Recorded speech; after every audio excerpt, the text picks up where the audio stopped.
I can't believe that you're making me interview this bloke. What?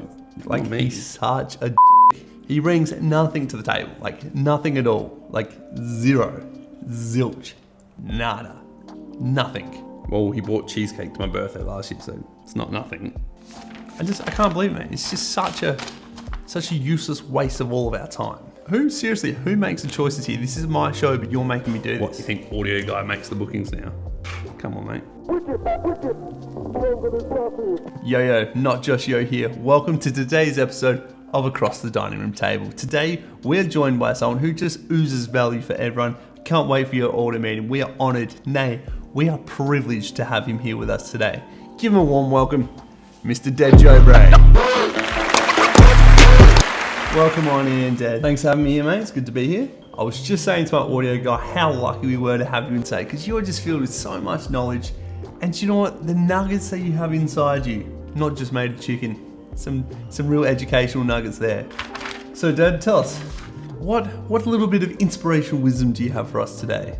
Well, mate, so I thought what we could look at today is let's look and let's learn at how to light an interview set, because at the end of the day, when we're all starting out, filming an interview is something that is probably going to come our way. Yeah. So right. I thought we could learn how to do it properly, because if you have all the best gear, you got all the bling, you've got it all, but you can't light your video, it's probably not going to be worth watching, unfortunately. Yeah, that's very true. So I thought it's pretty crucial we nail this down and teach everyone what we're going to do. Do you know what? I got to say, I'm surprised. That's actually not a bad idea. What do you mean you're surprised? What does he mean? All right, Dad, what's the first lighting setup you've got for us today?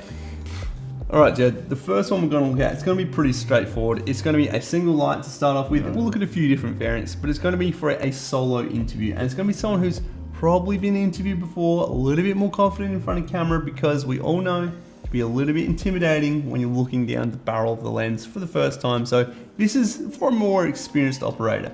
By operator, I mean the interviewee. So just like I said, this one's pretty straightforward. We're going to start off with a single light source. We're going to go the Neon Light 4s, 300. We're going to pair that with, let's go the 120 centimeter softbox. Straight above our subject, shooting straight down. Now we'll add second light sources later and do a few different variants, but we'll introduce a bit of a rim light and stuff like that. But for now, we're going to start off dark, a little bit moody and stuff like that.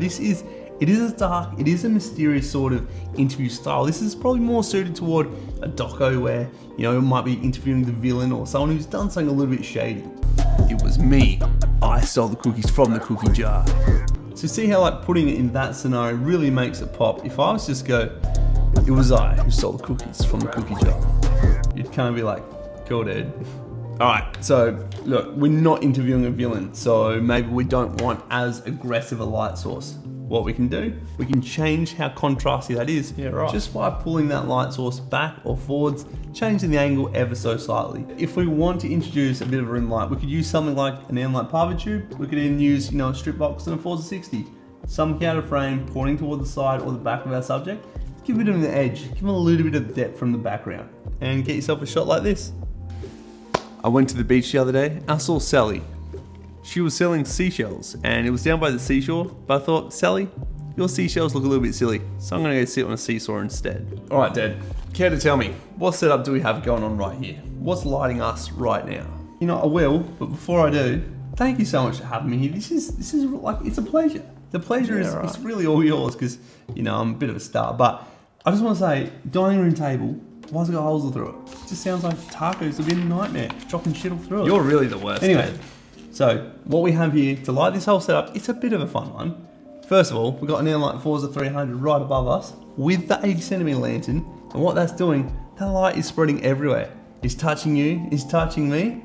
I believe in a thing called love. Alright. Anyway, so just over your shoulder, just out of frame, we've got a 4s 60. And what that's doing with a 60 centimeter softbox, it's just shining toward me. It's actually lighting me more than it is you. But what it's doing with the edge of that, it's just glancing your shoulder and giving a little bit of separation from the background. And over the back of my shoulder, I've got the same situation. I've got the 90 centimeter softbox because, whatever that is needs to be made a little bit more beautiful. I've got all this stuff going on that I can rely on having a less soft light. But yeah, to summarize up, we got this guy up top, spreading light everywhere. We got that light lighting me and edging you, and this guy behind me doing the same thing as that. giving me a nice little bit of separation from the background and touching up whatever that is you got going on over there. End of the day, it's the little things that make all the difference. Right, you are. Sorry to butt in, sound guy here. Got a question. Do we need to do anything different if we're interviewing just like a regular ass dude and not like an international man of mystery? Mate, too easy. I think I know exactly what you mean. Here's one I prepared earlier.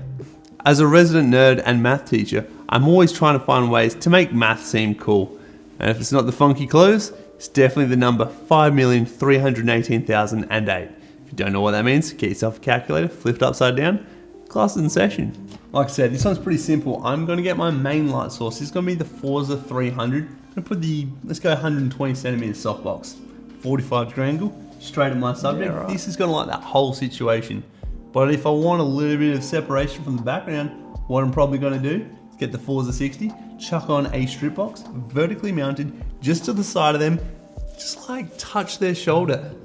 And when I say I'm probably going to do that, I mean definitely. Because I'm probably definitely going to do that. I'm definitely doing it. I'm doing it. I'm doing it. I'm doing it. A few years ago now, I got completely lost in mathematics. I one day, I tried to make a phone call on my calculator. I was like, oh, that's a calculator, that's not a phone. And then I did a calculation on my phone and my whole world just turned upside down. And I needed a real mental challenge to just captivate me again, just like math did back in the day. That's when I found origami and basket weaving. But nay, these weren't enough for me. I needed something else, something more. And that's when I found knitting. At first I thought, this is knit the thing for me. But I tell you what, I was wrong. I did it. There it is, you saw it. Right, done. You are. Well, after all, you know what they say about knitting. Start off with a ball of fun, end off with 2 pricks and a sweater. Literally no one has ever said that. I just did. No one. I just said that. So, eat it. So let's say the nice people at home, they want to light a situation with a little bit more depth, a little bit more than what they've got going on in their current situation. What I'm going to do, I'm going to start off with a Forza 300. Might be noticing a bit of a common theme. That's my favorite light to use.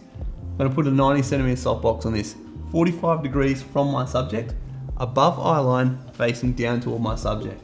If we angle that light down enough, we're going to lose light in the background. It's going to be a little bit dark and kind of create a little bit of separation there. What I'm going to do then, same as we had before, Forza 60 on the side, bit of a vertical softbox. That's going to give us that nice little edge light, a little bit edgy, if you will. And then what we're going to do, chuck some practicals everywhere. Wait, let me just stop you there. What do you mean practical? Man, how do you not know what a practical is? Don't you have a YouTube channel? Subscribe to him if you want to, whatever. Enlighten you? Yes, I will. So if you have a look in the background, we've got a few practicals. A couple little things on the stove that shouldn't be there. Well, that's a practical light source. So if we scatter a few of these around, it just helps build a bit of depth. It's a light that's inside our scene that can be seen within our shot. Ever since I was a young boy, I just loved being alone. I didn't have much time for friends or want to care about anything other than myself. So that's why I chose Premiere. If it's not the slow import, the slow rendering, or the export times, then it's the constant crashing. And that just gives me time to be alone with myself. And that's something I really craved. Why don't you use Final Cut? Use Final Cut? Why would I do that? We both know it's not a professional tool. Come on, mate. This true message has not been authorized or approved by Apple. Gee, you're a dark fellow, but you know what? Can't wait till you've done this one. So, for all you guys, be sure to like, comment, and subscribe, and you know, all that other BS he tries to get you to do each week, and go listen to Motion City Soundtrack, LG FUAD. That is how I feel being on this show. Alright, mate, calm down. Jeepers. And it's not like, it's big fat thumbs up. Anyway, if you're not looking to take your toaster in the bathtub like old mate here, go listen to Jack Johnson In Between Dreams. And if you are looking to take your toaster in the bathtub, just make sure it's unplugged.